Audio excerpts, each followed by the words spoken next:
2 more parts to go. From here on out, these are matchups I'd actively advocate to happen. So let's get started with another Mortal Kombat matchup. What a shocker! Zuko versus Rain, the Prince of the Fire Nation versus the Prince of Edenia. There's a shocking amount to this matchup. Of course, the connections switch with MK1 Rain, gaining some new ones but losing others. I think either works narratively. Timeline 1 and 2 Rain shares Zuko's conflict with his abusive father, and a hatred for their siblings, and a deep love for their mothers. Both have similar upbringings and were ostracized from the nations. It works because both are opposites. Zuko seeking redemption, whilst Rain quite literally is a god, and will take every opportunity to brag about it. Timeline 3 Rain loses most of that, but gains the seeking redemption connection, which could help give this some level of sentiment. Either way, it works, but I think Timeline 1 and 2 Rain would be the way to go for this one. Of course, since this is fire versus water, it'd likely be a visual feast. As for who wins,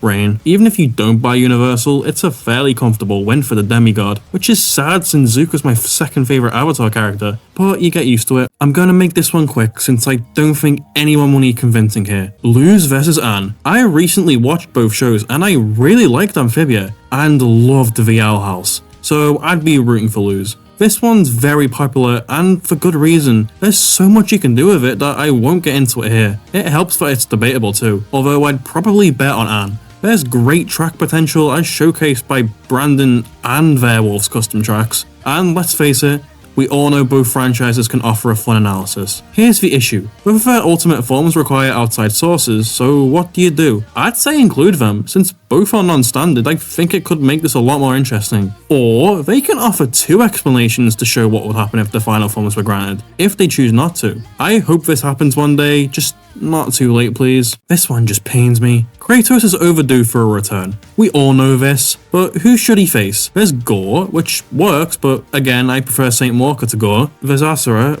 which is great and all, and I've warmed up to it over time, but it doesn't really offer what I want out of a Kratos matchup. And there's Doomslayer, which I've never understood. My preferred is Kratos versus Dante. As I said, Asura works, but Asura isn't versatile enough, and I feel like you'd have to limit Kratos just to make the animation feel like both characters get their time to shine. Plus, I feel like that only works with the original trilogy Kratos. Dante, on the other hand, is just as thematic and offers way more visually appealing animation potential, given just how many weapons and abilities the two have. There's insane track potential, the base is solid, and you won't have to condense a short game into analysis to match Kratos with Dante since both have equal screen time. Having Dante's personality clash with Kratos sounds so much fun, and the fight can actually have a non-forced scale unlike Kratos vs Asura. I just love this matchup, but I acknowledge why it won't happen. We finally made it, my most wanted Marvel vs DC matchup. It features 2 returners, one that I think doesn't need to return, and one who deserves a final episode, and that matchup is Black Adam vs Dr. Doom. Chances are you've seen Doom vs Lex and Adam vs Apocalypse, so you already know what they can do.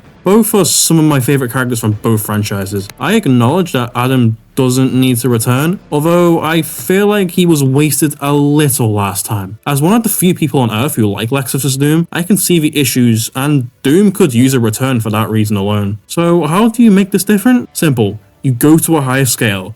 You actually give stats for Adam this time, and you make it 3D. I think seeing Devil Artemis animate this would be neat given the effects. Yeah, I know they both have good sprites, but that would feel like any other Marvel vs DC matchup, and would ruin the point of this. Given both of their passion for their countries, this can start with one approaching the other for assistance, and the other refusing. It's an easy setup. I'd love to see a lyrical Doom track. And speaking of Doom, I think he takes this, if you buy Multiversal Doom that is, but if not, he should still take it comfortably. I hope this happens, it's so much fun. This one, I'm pretty certain is one of my only original matchups on this list. It's not the strongest matchup, but just hear me out. A lot of you have been asking about him, so it's time to talk about Bojack Horseman versus Tony Johnson from Afterlife. 2 depressed, suicidal alcoholics from comedy Netflix shows that deal with heavy themes, interacting with a similarly wacky cast of side characters, and both have arcs relating to life getting easier despite the bad hand they've both been dealt. I love this matchup. Not because it offers good fight potential, I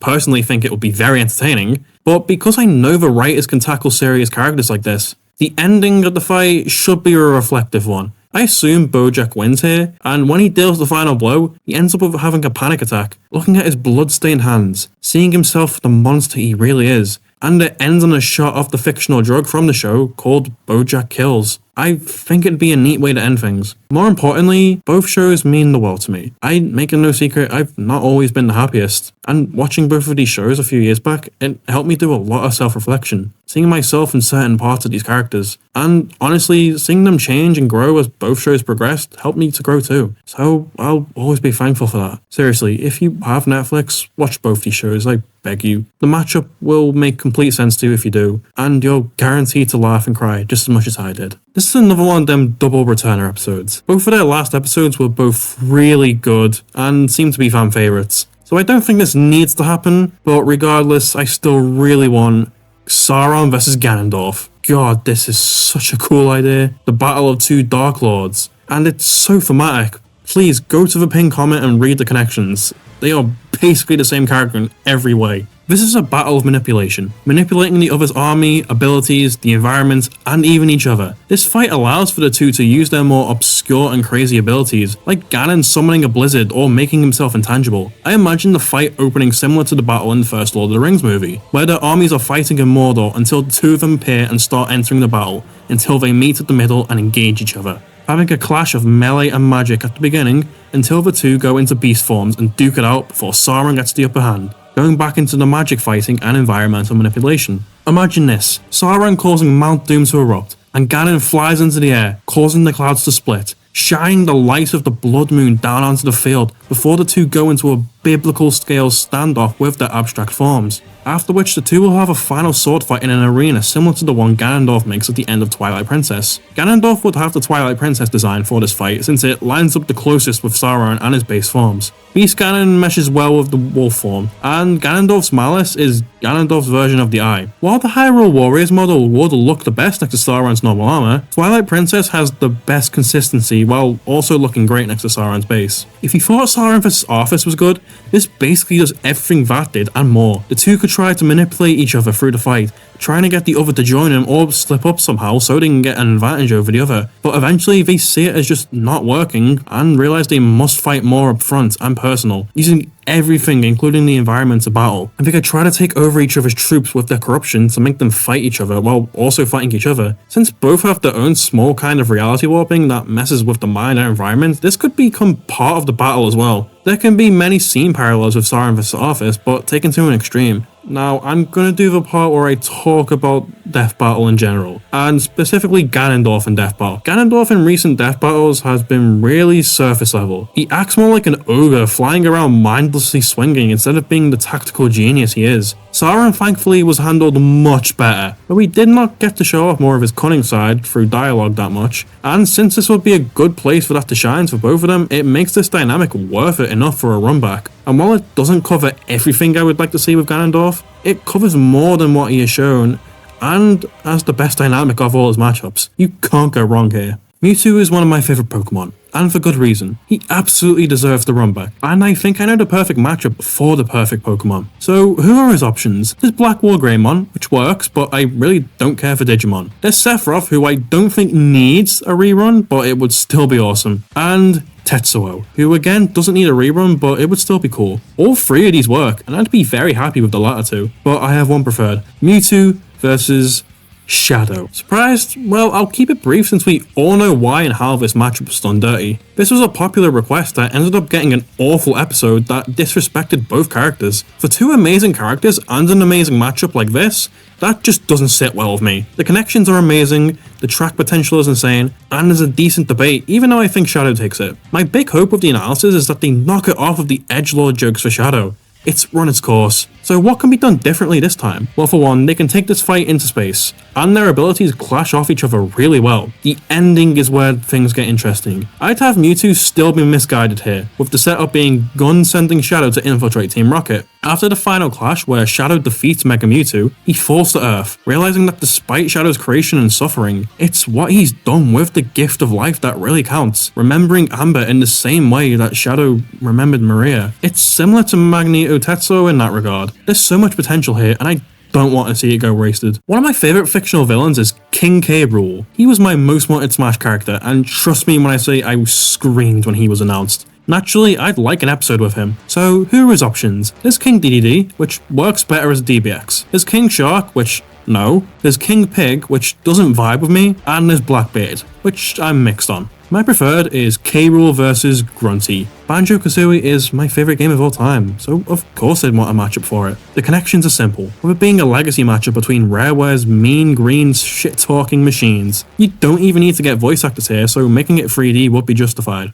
Of course, you'd have to incorporate the classic Rareware text box style. I'd have this take place in Treasure Trove Cove, with Grunty hiding some jiggies and Rool invading during the process. I presume the winner here is Rool. I have no idea about banjo scaling. I really vibe with the track potential, something similar to Discord and Decipher. And speaking of Billcord, this battle would be one thing: chaos. I know people don't like MK vs SF, but I don't care. My most wanted of them being Mileena vs Juri, the battle of purple-clad psychopaths. This one's just fun. MK vs SF is controversial, I'm aware, but I think one last matchup will be enough. And why not the most popular one? I love both characters, being one of my favourites from each verse. There's great track potential, a gory death, and the debate is interesting. I buy Uni MK, but even if you don't, Mileena should win with relative ease. It's a classic for a reason, and I expect it to happen one day. We've had a boxing match, so why not a wrestling matchup? My preferred being King versus Incineroar. There's not much to say here that hasn't been said already. It's two funny wrestling kitties. The animation speaks for itself. I love both of these characters, King being my favourite Tekken character, and Incineroar being one of my Smash mains. Plus, I'm a cat person. The analysis here could also look at real life wrestling, similar to Bojack vs TJ. Even though the debate here likely isn't there, since I think Incineroar happily takes this, which I'm fine with. The banter can be like Goro vs Machamp, but even more enjoyable. It's just so much fun, and I pray this is our next Tekken episode. But I have one or two more Pokemon matchups I'd like to see first. But you'll have to wait until the grand finale to find out what they are. I can't believe we're nearly done here. We have 10 more to go. I'm honestly looking forward to wrapping this up and moving on to more non-death battle related videos. So I hope you enjoyed. And as always, be excellent to each other.